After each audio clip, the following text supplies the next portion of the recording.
Olá a todos, nós iremos falar de empreendimentos aquícolas, construções de açude e qualidade da água. Minha equipe é composta pelo Giliardi, eu, Leonardo e pelo Valdemir. Iniciando o trabalho, falando sobre a regularização do empreendimento, nesse primeiro momento sobre a outorga, que é o direito de uso de recursos hídricos.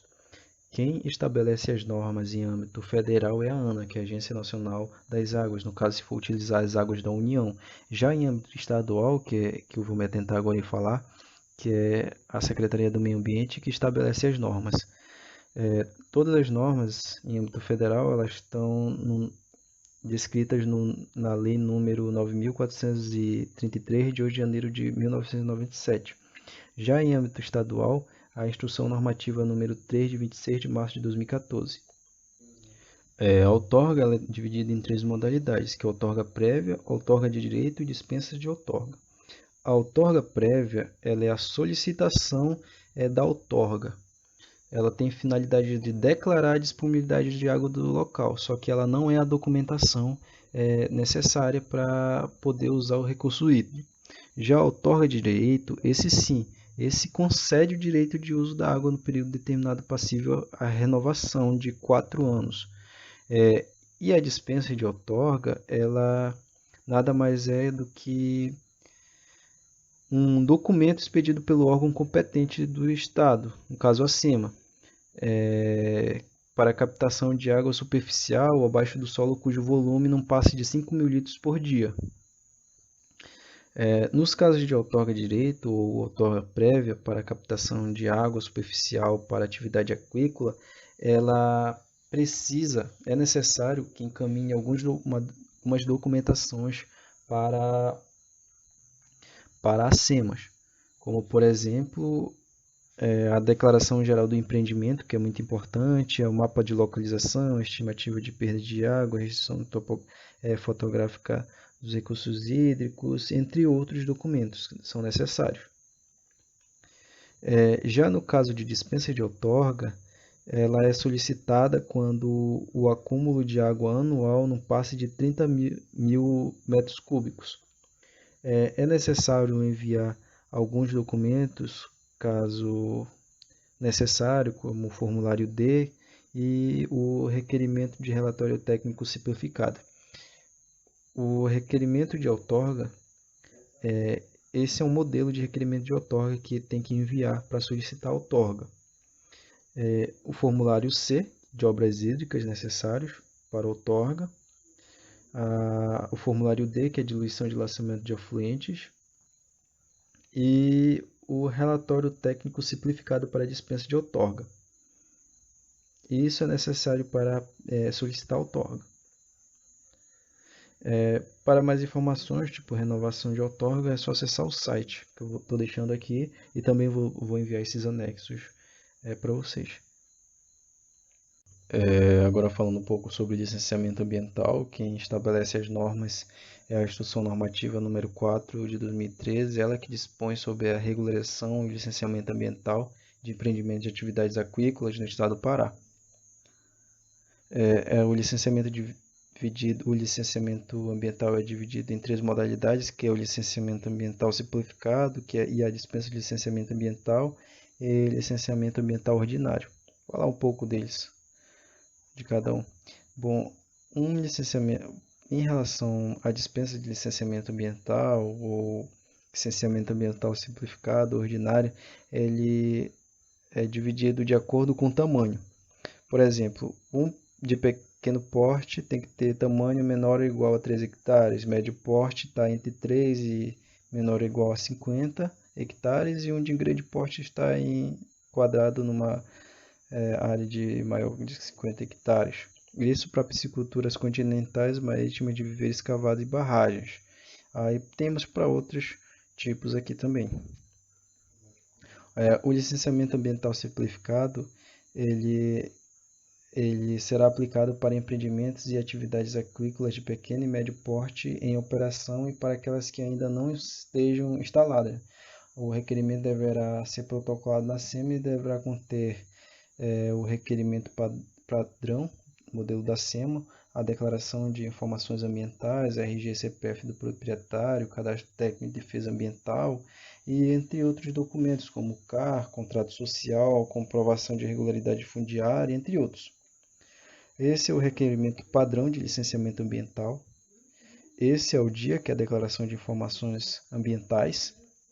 Essa é o requerimento para cadastro técnico de atividade de defesa ambiental e o cadastro técnico de atividade ambiental. Já a dispensa de licenciamento ambiental, ela não pode ser feita quando há o cultivo de espécies exóticas ou adensamento de cultivo aquícola, muitas áreas de cultivo aquícola pela região,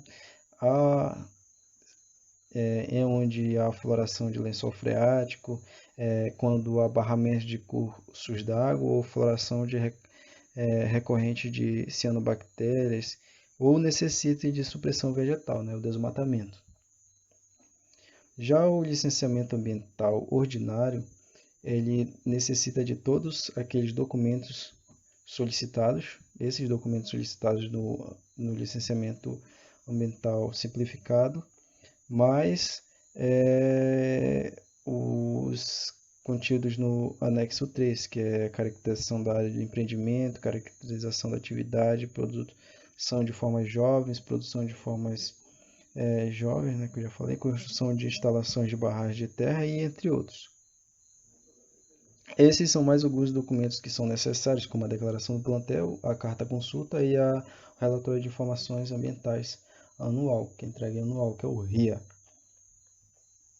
Para mais informações tem o manual de licenciamento ambiental, ele explica tudo, é bem completo. E a instrução normativa, 4 de 2013, que ela estabelece aí todas as normas, para ficar bem mais claro. Agora, em relação ao registro e a licença do aquicultor, ela é uma norma estabelecida pela Instrução Normativa do Ministério da Pesca e Aquicultura, número CER, de 19 de maio de 2011. É importante ressaltar que o registro e licença são dois processos diferentes, o registro e a solicitação da licença, ou seja, é a documentação emitida em caráter individual e preliminar, em modelo adotado pelo Ministério da Pesca e Aquicultura, que considera como instrumento comprobatório de primeira fase da inscrição do interessado junto ao Registro Geral de Atividade Pesqueira, quanto que a licença é o documento emitido em caráter individual em modelo adotado pelo Ministério da Pesca, que considera como instrumento comprobatório a fase conclusiva de inscrição junto ao Registro Geral de Atividade Pesqueira. Para solicitar o registro de aquicultor, é necessário enviar o requerimento de registro de aquicultor, a cópia de identificação, caso pessoa física, e cópia de documentação legal, caso pessoa jurídica. O registro do aquicultor é solicitado pelo site. Quanto à licença do aquicultor, deve-se enviar o formulário de requerimento de licença do agricultor, a cópia de licença ambiental ou dispensa de licenciamento ambiental, o comprovante de recolhimento da taxa e a comprovação de inscrição prévia do Registro Geral de Atividade Pesqueira, RGP. A licença é solicitada também pelo site e é enviada todas as documentações. Aqui o modelo de licença de operação, que é o licenciamento ambiental. Quanto às taxas e renovações, é importante lembrar que o recolhimento do valor da taxa será calculado com base na somatória das áreas de volume do total da unidade de aquicultura do requerente, na forma prevista na legislação específica. A aquicultura está classificada como familiar, assim como o desenvolvimento em área de extensão não onerosa, fica isento do pagamento da taxa, desde que a renovação seja sequencial à realização do prazo. Quanto à renovação, tanto do registro do aquicultor quanto a licença do aquicultor terá validade de 1 ano, contando a partir da data de expedição, devendo ser renovada mediante a apresentação das mesmas documentações que foram submetidas quando foram solicitadas, sendo que atualizadas. Em relação aos sistemas de produção, ele está dividido em sistema extensivo, sistema semi-extensivo e sistema intensivo. O sistema extensivo é útil para fazer o cultivo de várias espécies ao mesmo tempo. Ele tem uma característica mais rústica e mantém poucos peixes juvenis em represas, lagos ou tanques escavados até o momento da captura. Sua densidade de estocagem geralmente é um peixe a cada 5 metros quadrados, sem o uso de ração aeradas. Já o sistema extensivo é considerado o mais utilizado atualmente. Ele caracteriza-se principalmente pela maximização da produção, utilizando como principal fonte de alimentação natural o próprio viveiro, fitoplânctons, zooplânctons, bentos e macrófitas, completando com rações comerciais. Já o sistema de produção intensivo, ele caracteriza-se pelo uso de rações balanceadas na alimentação dos peixes, em virtude das densidades de estocagem bastante altas, o que torna a alimentação natural insuficiente, embora estejam presentes nas culturas que possam mesmo ser incrementadas através de fertilizantes. É, é utilizado na criação de espécies de peixes tropicais, pacu, piaçu e exóticos como a tilápia, e também de outros organismos aquáticos, como sistemas intensivos pode-se obter uma alta produtividade, algumas vezes acima de 30 toneladas por hectare. Esse sistema tem como característica principal a utilização de pequenos tanques com alta densidade de estocagem e alta renovação de água, se realizado em terra, ou ainda tanques-redes, gaiolas de lagos, em açudes, reservatórios e hidrelétricas. Bom, a escolha do local para a elaboração de um projeto de piscicultura aí, né? O produtor ele deve também observar que é uma das fases mais importantes, tá? Consequentemente, ele também deve observar qual é a capacidade de investimento que ele tem naquele momento, tá? E os aspectos técnicos e ambientais que são relacionados à construção dos açudes, tá bom? O primeiro ponto é a análise da qualidade do solo, né? Ela é fundamental para o desenvolvimento desse projeto. Por quê? Porque os viveiros eles devem ser construídos em locais com pouca possibilidade de infiltração de água, procurando manter a presença ali dentro do solo, um que deve prevalecer, né? Um solo que deve, um ou dois, né? Dois no caso, que devem prevalecer ali é a argila e o silt, tá? Que são as partículas mais finas do solo, tá? De maneira geral, o produtor ele deve observar aí a capacidade que tem ali de argila e de silt dentro daquela área. Ele deve ter no mínimo 25% de argila, tá? E 45% de silt, porque ambas combinadas, tá bom? Elas evitam, né, que a infiltração da água seja alta, tá bom? Bom, aqui o produtor ele vai observar a taxa de infiltração, né? Por quê? Porque quando a infiltração ela é excessiva no solo, tá bom? Também isso também inviabiliza, né, a produção, tá? Caso essa infiltração de água ela seja muito alta no solo, tá? Aquele local ali, ele fica inviabilizado, né, para a produção de peixe. Porém, o produtor ele pode evitar esse problema, né, ou prevenir, né? Ele vai ter que fazer o teste de infiltração. O que ele vai ter que fazer? Ele vai cavar uma trincheira ou um buraco no local que ele pretende fazer a construção do açude, né? Essa trincheira ou esse buraco eles devem ter no mínimo 80 centímetros de largura e 80 centímetros de comprimento, tá? Ele vai cavar um buraco no fundo com uma draga ou outra ferramenta, né? Que tenha 5 centímetros de profundidade, tá? Para que ele possa cravar o tubo, tá? Na parte vertical, né? Cravar o tubo na vertical, né? Para que a água ela só possa sair dali, sair não, né? Ela só consiga ser infiltrada pelo fundo da trincheira, né? O que ele vai fazer em seguida? Ele vai encher, tá? A parte do tubo e a trincheira também ele vai ter que manter ambos cheios por pelo menos 24 horas, tá bom? Ele vai ter que acompanhar essa infiltração, medindo o nível da água de 4 em 4 horas, durante o período de 24 horas ali, né? Caso ele faça isso de uma forma correta, aí a gente já traz um exemplo aqui para vocês.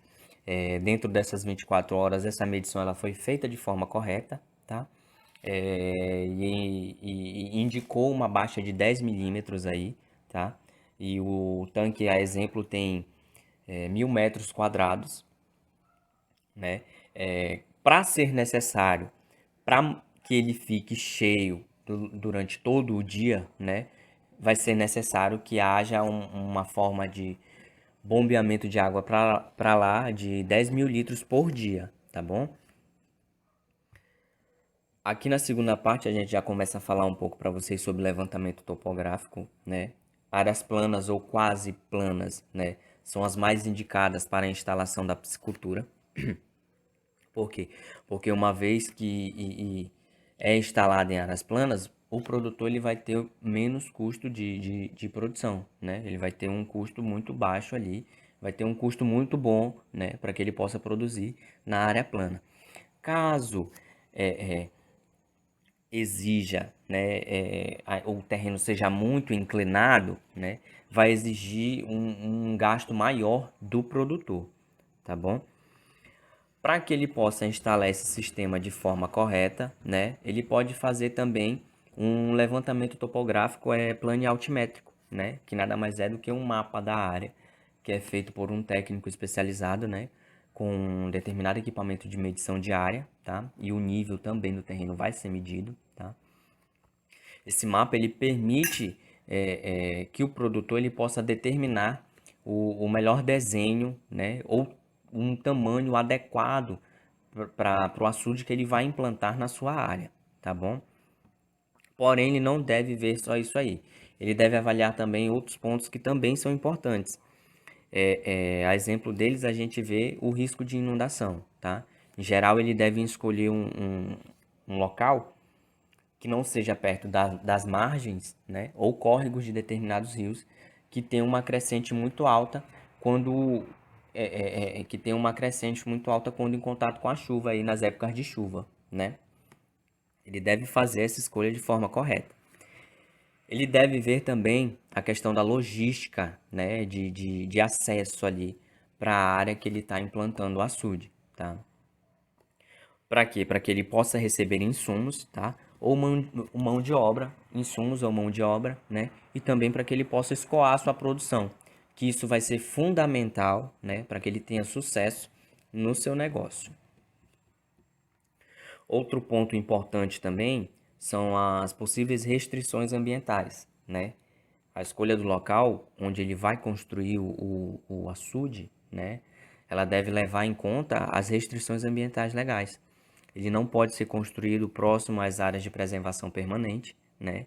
A exemplo disso, as matas ciliares e os longos ao longo, né, das margens dos rios, tá? Ele deve ter essa noção aí de local onde ele vai construir, tá? E que seja um local seguro também, que não apresente risco para pessoas, né, que estão ali nas proximidades, ou os animais. A gente já começa a falar um pouco para vocês aí sobre a estrutura que é necessária para o desenvolvimento, tá? Mas antes disso aí a gente já apresenta para vocês dois tipos de construção, né?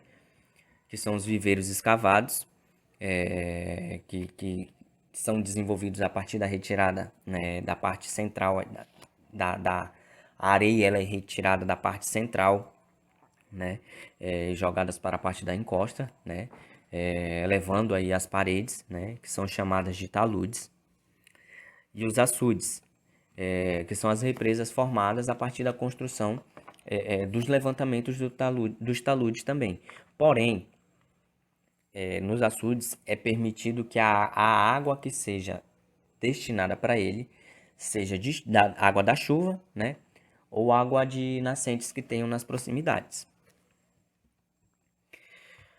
O produtor é de suma importância que ele tenha noção da definição do tamanho do açude que ele vai implantar, né?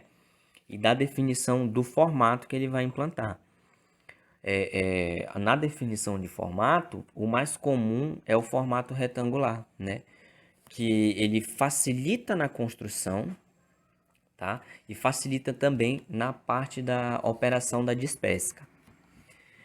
Consequentemente, ele deve observar a profundidade, ele deve definir uma profundidade correta, ele deve ter pelo menos 90 centímetros na parte mais rasa, tá? E 2,5 metros na parte mais funda. Ele deve também definir a inclinação dos taludes, tá? Porque isso vai indicar a relação entre a distância horizontal e a sua altura de inclinação. Vocês podem observar, deve ter ficado um pouco confuso, observa na imagem aí, é de 2 para 1, tá? No gráficozinho aí, na imagenzinha de 2 para 1, indica que a cada 2 metros de distância horizontal, a parte da crista do talude, na parte da crista do talude vai ter uma diferença de 1 metro de altura, tá? Aqui ele vai definir também a largura e o topo do talude, né? Porque isso vai permitir o acesso de veículos, né? Durante todo o ano aí, nas fases que ele for fazer a despesca do seu açude, né? E ele também vai ter que definir a borda livre, tá? Que nada mais é do que a diferença de altura entre o nível da água e o topo do talude. Na imagem lá que passou, deixa eu voltar aqui. Nessa imagem aqui, nós temos as máquinas que são utilizadas desde o início, tá? Ao final do processo de construção, onde nós temos as máquinas destinadas para a parte do corte e escavação, né, do açude, tá? As responsáveis por fazer o transporte do solo que é retirado daquele local, tá? E que é de suma importância, que é o de compactação, né? Que ele tem como objetivo assegurar uma maior durabilidade ali do açude que foi desenvolvido pelo produtor.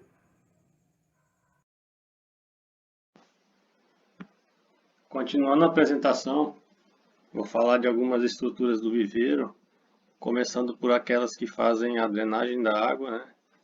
O sangradouro, ou também pode ser chamado de vertedouro, a gente vê esse nome na literatura, ele é uma estrutura que protege aqui o talude, né? Porque se houver uma chuva muito intensa e essa água do viveiro subir muito rapidamente, o nível, para não acontecer dessa água começar a escorrer aqui em cima, provocar uma erosão e romper essa barreira, eles projetam esse sangradouro num determinado local, num nível aqui, para que quando essa água suba, a água escorra por aqui, né? O excesso, ele permite a saída do excesso de água. E ele tem que ser construído numa declividade leve para que a gente não tenha uma erosão aqui, né? Ele consiga escoar sem provocar erosão. Outra estrutura utilizada para drenagem e renovação da água é o monge, que ele pode ser feito de concreto ou alvenaria, e é indicado para viveiros maiores, né, que tem que drenar uma quantidade maior de água. O monge ele tem um cano aqui por baixo, por onde entra a água, porque quando se vai renovar a água do viveiro, a gente tem que tirar a água de baixo, porque ele é rico em amônio, que é tóxico, e pobre em oxigênio. Aí a água entra aqui por baixo e o monge ele tem essas canaletas por onde se coloca essas tábuas de madeira, né, para fazer a regulagem do nível. Então ela entra aqui por baixo e sai aqui no nível que foi determinado. E aqui a gente pode ver aqui uma imagem de um viveiro e de um monge recém-construído.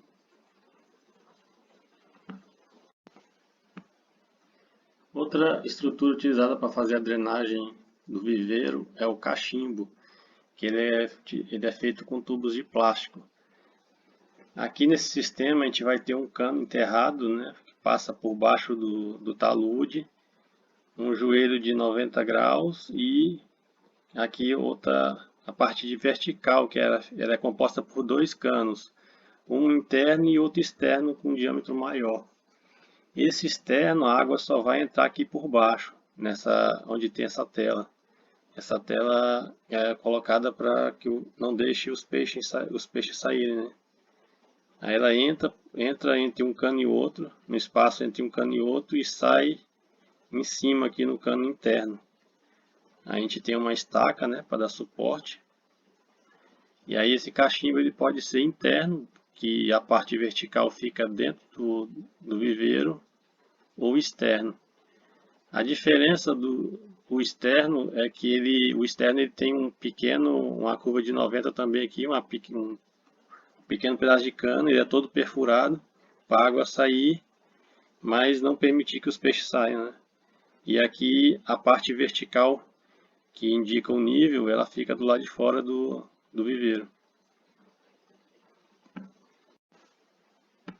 Em relação à tubulação, para a construção do viveiro, não é recomendado utilizar aquele tubo branco de PVC, porque ele é um material mais frágil e frequentemente apresenta problemas de quebra ou achatamento. O mais indicado é a utilização desse PVC marrom, que ele é chamado de tubo coletor de esgoto, ou aquele tubo azul de irrigação, né, que é utilizado na irrigação. E o diâmetro do tubo vai depender do tamanho do viveiro, né? Que, por exemplo, um viveiro de 1.000 metros quadrados, com uma profundidade média de 1,40 m, o indicado é a utilização de um tubo com diâmetro de 100 milímetros, né?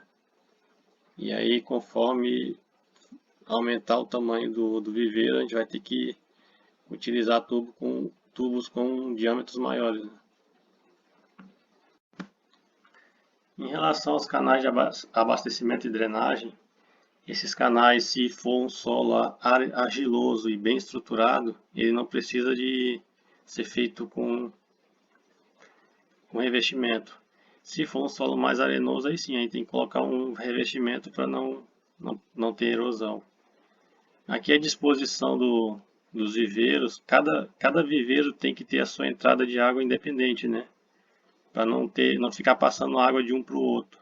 Porque se houver a contaminação em um, aí não vai contaminar o outro, né? E os canais de escoamento, eles têm que permitir o escoamento total do viveiro, né? Para fazer a desinfecção, para poder secar totalmente o viveiro e fazer a aplicação de cal.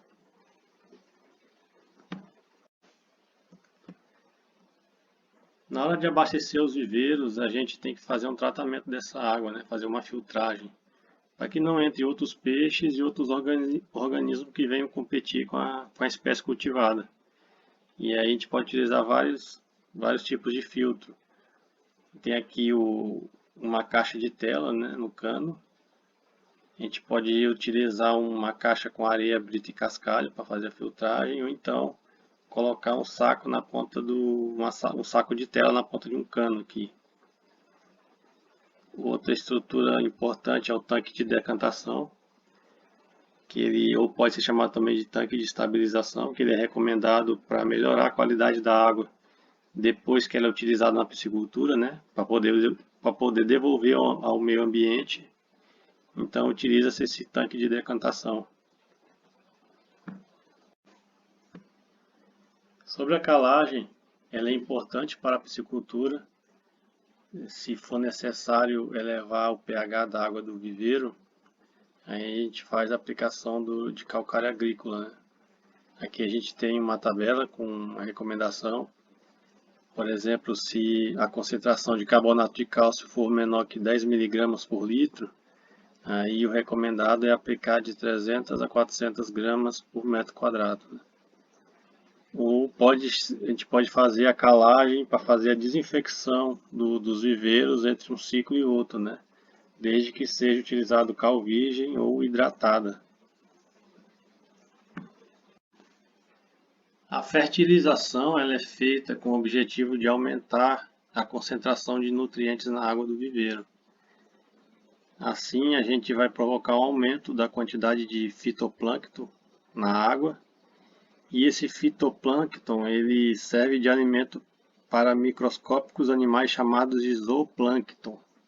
O fito e o zooplâncton juntos são chamados genericamente de plâncton e são o principal alimento natural de uma grande variedade de espécies cultivadas atualmente, que é o caso da tilápia e da carpa comum e da carpa cabeça grande, né, entre outras. Em relação à temperatura da água do viveiro, como os peixes eles são animais pecilotérmicos, ou seja, eles são animais de sangue frio, quando a temperatura da água varia, todo o metabolismo é afetado. Então, em temperaturas mais altas, os peixes de clima quente comem mais, eles ficam mais ágeis e crescem mais também. Assim, o consumo de oxigênio também aumenta. Então, para cada 10 graus de aumento da temperatura da água, o consumo de oxigênio dobra. Quando a temperatura cai, os peixes deixam de comer e aí diminui bastante o seu ritmo biológico. Então, a temperatura, a gente tem aqui uma tabela com os limites de temperatura, né? A tilápia, ela tem uma variação maior, tolera uma variação maior de temperatura, entre 18 e 30 graus. Já outras espécies têm uma tolerância menor, como, por exemplo, o tambacu, que fica tolera entre 28 e 30 graus. Em relação às propriedades físicas da água, como cor, turbidez e transparência, uma coloração mais cristalina da água, ela indica que a gente está tendo uma baixa produtividade dentro do viveiro. A turbidez, a gente vai ter dois tipos de turbidez. A primeira é aquela causada pela concentração de fitoplâncton, né? E a segunda é causada por sedimentos em suspensão, são partículas do solo em suspensão. E a gente tem que distinguir a diferença entre turbidez e transparência. A transparência é a capacidade que a água tem de permitir a passagem de raios solares. A transparência ela diminui em função da profundidade e da turbidez. A gente pode mensurar isso utilizando esse disco, que é o disco de SEC, que ele tem duas partes em preto e duas em branco. Aí esse disco é mergulhado e a profundidade que o disco deixa de ser visível é tomada como uma medida de transparência da massa da água. Então, entre 30 e 45 centímetros, se a turbidez for devido ao fitoplâncton, o viveiro está em boas condições, né? Está em condições adequadas. Outros aspectos da qualidade da água que são importantes, que a gente pode destacar, é o pH. Os valores aí entre 7 e 8,5 são considerados ótimos para a piscicultura. O oxigênio dissolvido, os peixes eles são diferentes de outros animais, que quando ocorre uma diminuição do oxigênio, conseguem acelerar o ritmo respiratório, compensando assim a falta de oxigênio. E os peixes, de um modo geral, não possuem essa capacidade de regular a respiração em função da concentração na água. Por isso, quando a quantidade de oxigênio dissolvido na água diminui, os peixes não conseguem compensar essa diminuição e acabam ficando prejudicados e, consequentemente, debilitados. E aí, para melhorar a aeração da água do viveiro, a gente ou pode fazer a renovação da água, né? Ou pode utilizar aereadores, que fazem a movimentação da água oxigenando. Outros aspectos importantes que a gente deve monitorar é o teor de amônia, o nitrogênio amoniacal proveniente da decomposição da matéria orgânica, da ração, de excrementos, ele é tóxico, né? E então tem que ser medido com frequência. O nitrito, ele causa um distúrbio fisiológico, provocando a morte do peixe pela falta de oxigênio. E o nitrato, quando o nitrogênio está na forma de nitrato, eles são mais facilmente assimilados pelas plantas, né? Tanto as terrestres como as aquáticas. E então os nitratos eles são importantes para o desenvolvimento de fitoplânctons, pois após serem absorvidos são transformados em proteínas. Essa aqui é a nossa conclusão. Para a instalação dos viveiros é necessário cumprir aí todas as exigências legais e ambientais. Os viveiros devem ser construídos respeitando as normas técnicas, né, para facilitar o manejo durante o dia a dia. E deve-se fazer um monitoramento constante dos parâmetros físico, químico e biológico da água dos viveiros. E essa aqui foram as nossas referências bibliográficas.